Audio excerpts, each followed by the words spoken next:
మన Parkinson disease చూస్తే Parkinson డిసీజ్లు ఎట్లా ఉంటుంది, పేషెంట్ స్లోగా అయిపోతారు, నడకల ప్రాబ్లం వస్తుంది, బ్యాలెన్స్ల ప్రాబ్లం వస్తుంది, చెయ్యి వణుకుడు వచ్చేస్తుంది, స్టూపుడ్ అయిపోతారు ఇట్లాగా. అండ్ దెన్ మనం చేయ పని ఏముంటాయో మెల్లమెల్లగా తగ్గిపోతాయి. సో దీనికి పార్కిన్సన్ డిసీజ్ అంటారు. ఈ Parkinson disease it is also dysfunction అంటే చిన్న చిన్న సెల్స్ బ్రెయిన్ లోపల ఏముంటాయో ఆ సెల్స్ పని చేయకపోతే మనం పార్కిన్సన్ డిసీజ్ వచ్చేస్తుంది. So Parkinson disease also degenerative అంటే ఓవర్ పీరియడ్ ఆఫ్ నెల సంవత్సరాలు వచ్చే జబ్బు ఇది. ఎపిలెప్సీ సార్, ఎపిలెప్సీ ఎట్లా ఉంటుందంటే మనము దానిలో కూడా మేజర్ 2 కేటగిరీస్ ఉంటాయి ఎపిలెప్సీలో. Epilepsy is like irritation. మనము లేమెన్ వర్డ్లు చెప్పాలంటే షార్ట్ సర్క్యూట్ అండి. ఇప్పుడు వైర్ కనెక్ట్ అయిన తర్వాత ఈ షార్ట్ సర్క్యూట్ ఆగిపోయి క్రర్ అంటే ఇది వచ్చేస్తుంది కదా, స్పార్క్ వస్తుంది చూడండి. అట్లనే బ్రెయిన్ కూడా స్పార్క్ వచ్చేస్తుంది.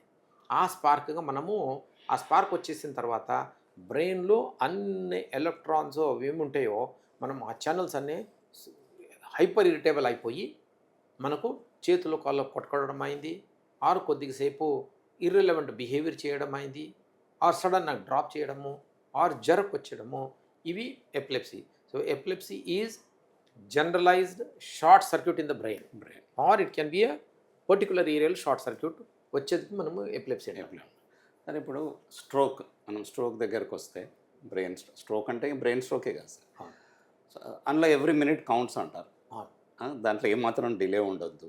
ద గోల్డెన్ అవర్ ఒక 1 hour 2 hours ఉంటుంది. దాని గురించి చెప్పండి సార్, ఎట్లా గుర్తించాలి? సో ఇప్పుడు ఇంతకుముందు కూడా చెప్పాను నేను, ఎట్లా ఉంటుందంటే brain survives on oxygen and దాని బ్లడ్ సప్లై, బ్లడ్ అన్ని న్యూట్రియంట్స్ ఉంటే మనకు బ్రెయిన్ కంటిన్యూస్ ఎనర్జీ కావాలి కదా బ్రెయిన్ పనిచేయడానికి.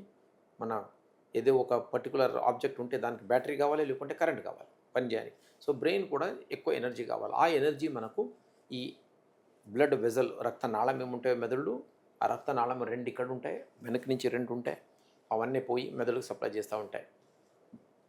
ఈ ఫ్రంట్లో ఉన్న వెజల్స్ బ్రెయిన్లో మొత్తం ఈ ఏరియా ఇది చేస్తూ ఉంటుంది, సప్లై చేస్తూ ఉంటుంది. వెనుకున్న వెజల్స్ రక్తనాళము బ్యాలెన్సు ఆ స్టెమ్ దానికి సప్లై చేస్తూ ఉంటాయి. ఇది ఫస్ట్ అర్థం చేసుకోవాలి మనం. అండ్ మనం ఇప్పుడు ఏ ఏరియా మెదడు పనిచేస్తూ ఉంటుందో దానికి ఇంత బ్లడ్ సప్లై మినిమం కావాలి మనకు.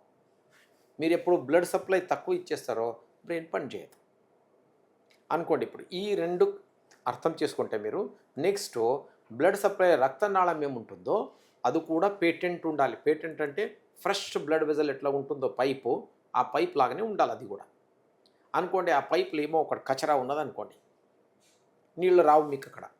దానిలాగానే ఇక్కడ కూడా బ్లడ్ వెజల్స్లో ఎక్కడ బ్లాక్ ఉంటే, బ్లాక్ ఎట్లాగ వచ్చేస్తుంది, బ్లాక్ వచ్చేది మనకు కొవ్వు కలెక్ట్ అయిపోతే. ఓకే, కొవ్వు కలెక్ట్ అయిపోతే మనము ఆ బ్లాక్ వచ్చేస్తుంది. ఆ బ్లాక్ మనకు అనుకోండి ఈ పర్టికులర్ ఏరియా మెదడులో నాకు 100 ml కావాలి 1 minute. ఇక్కడ బ్లాక్ ఉంటే నాకు 50 ml దొరుకుతుంది ఇక్కడ. ఈ 50 mlలో మన బ్రెయిన్ తక్కువ పనిచేస్తుంది, అప్పుడు తక్కువ పనిచేస్తుంది. సో దీనిలో ఏమవుతుందంటే ఎంత కావాలో బ్లడ్ అంత సప్లై చేయకపోతే మనము ఆ పర్టికులర్ ఏరియా ఏముంటుందో పనిచేయదు. దీనికి మనము పక్షపాతం అంటారు. పూర్తి కట్ ఆఫ్ చేశారనుకోండి, మీరు ఏమో బ్లడ్ పోవట్లేదు పైన, అప్పుడు ఏమవుతుందంటే బ్రెయిన్ ఆ ఏరియా మొత్తం డ్యామేజ్ అయిపోతుంది. ఆ డ్యామేజ్ అయిపోయిన తర్వాత ఆ బ్రెయిన్ ఆ ఏరియా ఏం ఫంక్షన్ ఉన్నదో చూడాలి మనం. అనుకోండి ఇక్కడ పర్టికులర్ ఏరియా ఉన్నది